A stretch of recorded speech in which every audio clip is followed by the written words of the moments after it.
प्रिय श्रोताओं, एलिज़र बेन यहूद और डेबोरा अब 4 बच्चों के माता पिता थे। बेंजियोन, अविचाइल, येमिमा और श्लोमिट। इन चारों बच्चों के साथ सुख और दुख दोनों का अनुभव करते हुए धीरे धीरे उनका जीवन बीत रहा था। यद्यपि जीवन में संकट और दुख सुख से कहीं अधिक थे। डेबोरा का स्वास्थ्य भी दिनों दिन गिरता जा रहा था।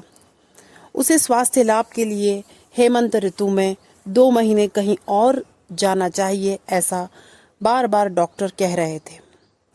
अंततः बेन यहूद ने सपरिवार जाफ्फा नगर जाने का निश्चय किया। उस दौरान पत्रिका के संपादन और मुद्रण का उत्तरदायित्व अत्यंत आत्मीय सहयोगियों को उसने सौंपा।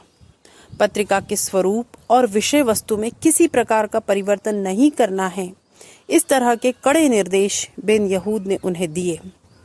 बेन यहूद का विचार था कि यात्रा के समय भी वह शब्दकोश निर्माण का काम अनवरत करता रहेगा। यात्रा की तैयारियां शुरू हो गई। एक अच्छी घोड़ा गाड़ी किराए पर ली गई। आवश्यक वस्तुएं इकट्ठी की गई। सबके लिए गर्म कपड़े और खाने की चीजें तैयार की गईं। इन सब तैयारियों को देखकर बेंजियोन सबसे ज्यादा रोमांचित हो रहा था।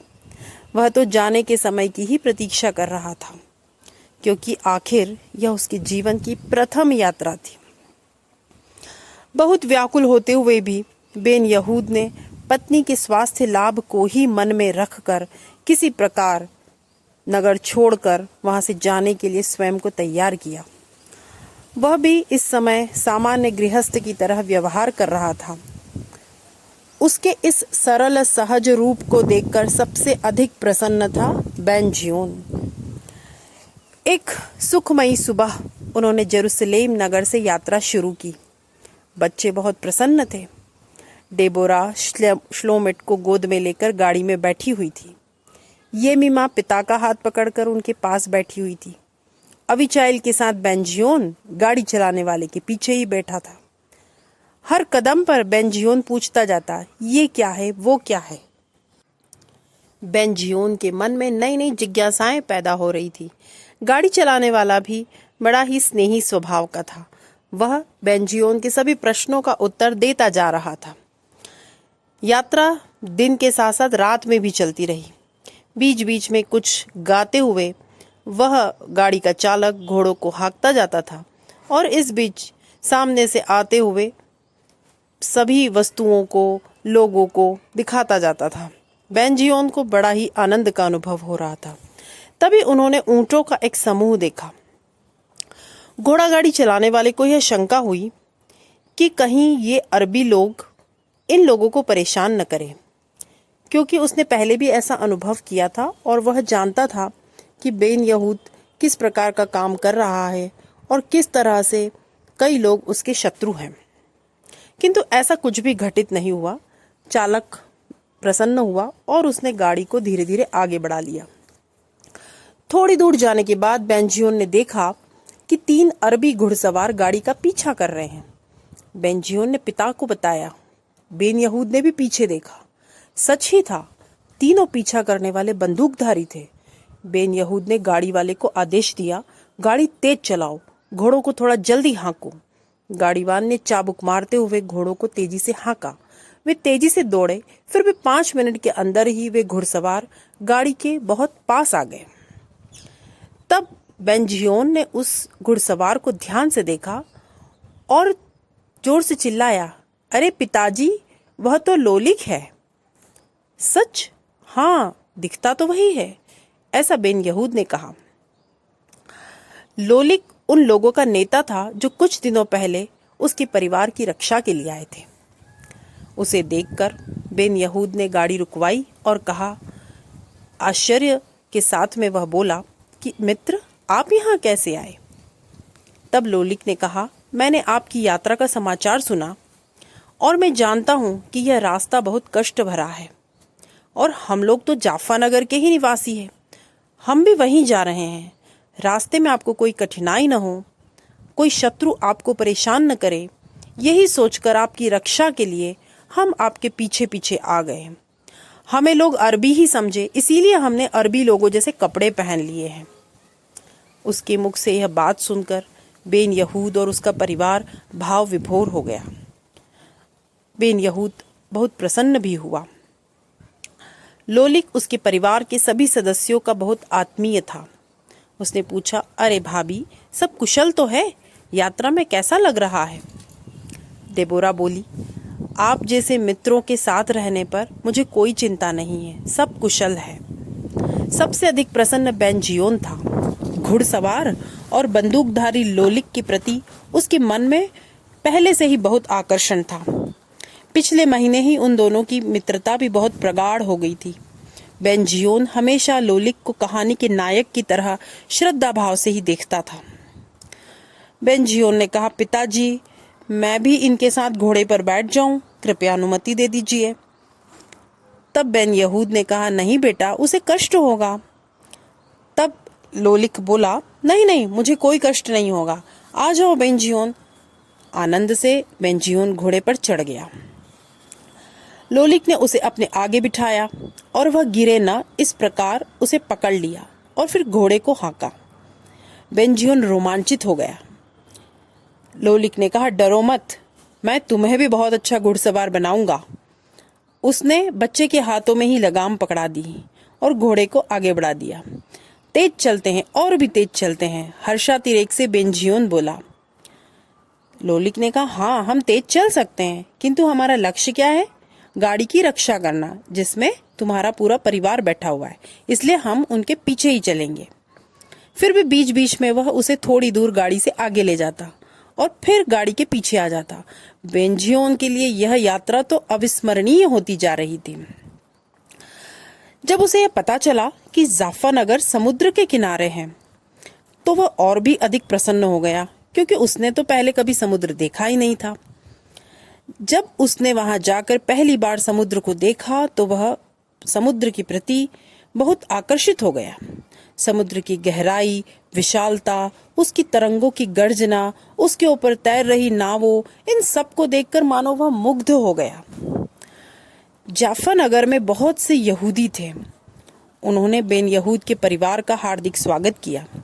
उनके रहने की व्यवस्था भी उन लोगों ने ही की। एक छोटा घर किराए से लिया गया। वहां व्यवस्थित रूप से वस्तुएं जोड़कर डेबोरा भोजन बनाने में मग्न हो गई।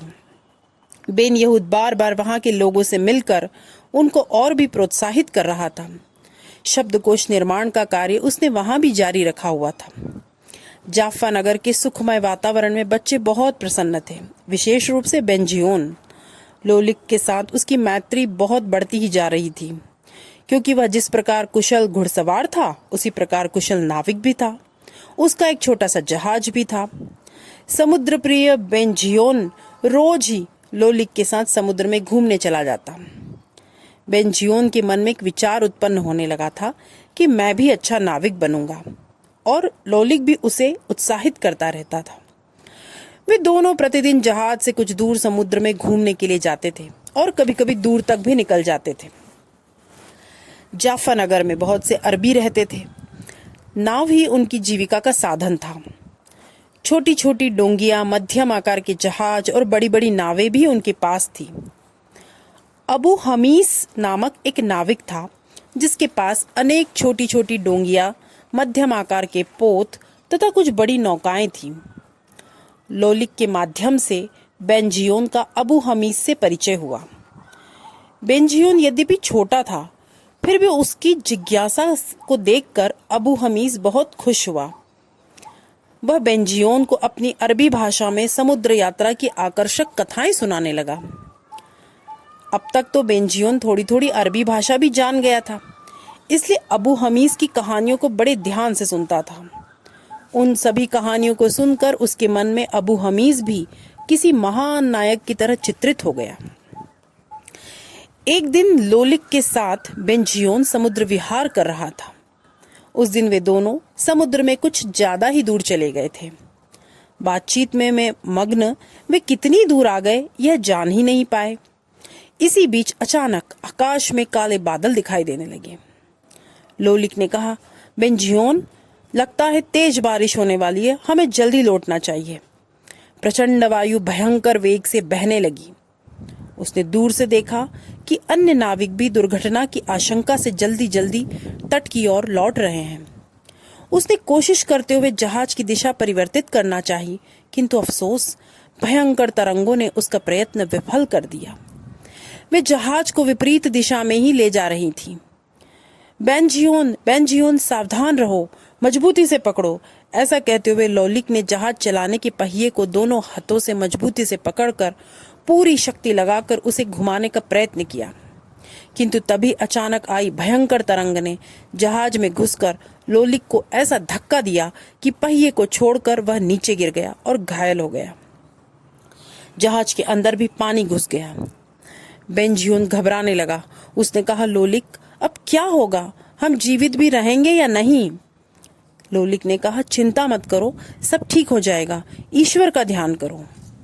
यद्यपि लोलिक ने ऐसा कहा, फिर भी कहीं न कहीं उसका मन किसी दुर्घटना की आशंका से भरा हुआ था। उसे स्वयं ही समझ में नहीं आ रहा था कि अब कैसे लौटना है। बीच बीच में जहाज में घुसने वाली तरंगों से जहाज के अंदर पानी भरता जा रहा था। बेंजियोन ने डरते हुए कहा, लोलिक, मैं आज के बाद कभी भी समुद्र की यात्रा नहीं करूंगा। तब तक एक नौका दिखाई दी। धीरे धीरे वह नौका उनके जहाज के पास आ गई। उसे पहचान कर आनंद से बेंजियोन ने कहा, अरे, यह तो अबू हमीस की नाव है। हाँ हाँ, लगता है वह हमारी रक्षा के लिए आया है। तब तक वह नाव पास आ गई। जहाज के पास नाव को लाकर अपने लंबे हाथों को फैलाकर अबू हमीस ने कांपते हुए बेंजियोन को उठाकर अपनी नाव में बिठाया। उसके द्वारा फेंकी हुई रस्सी को पकड़कर लोलिक भी नाव में पहुंच गया। दोनों का शरीर पूरी तरह गीला था। बारिश में भीगे हुए कबूतर के बच्चे की तरह बेंजियोन कांप रहा था और उसके मुख से दंतमीणा बज रही थी, अर्थात उसके दांत किटकिटा रहे थे। अबू हमीस ने गर्म कपड़े से उसे ढक दिया।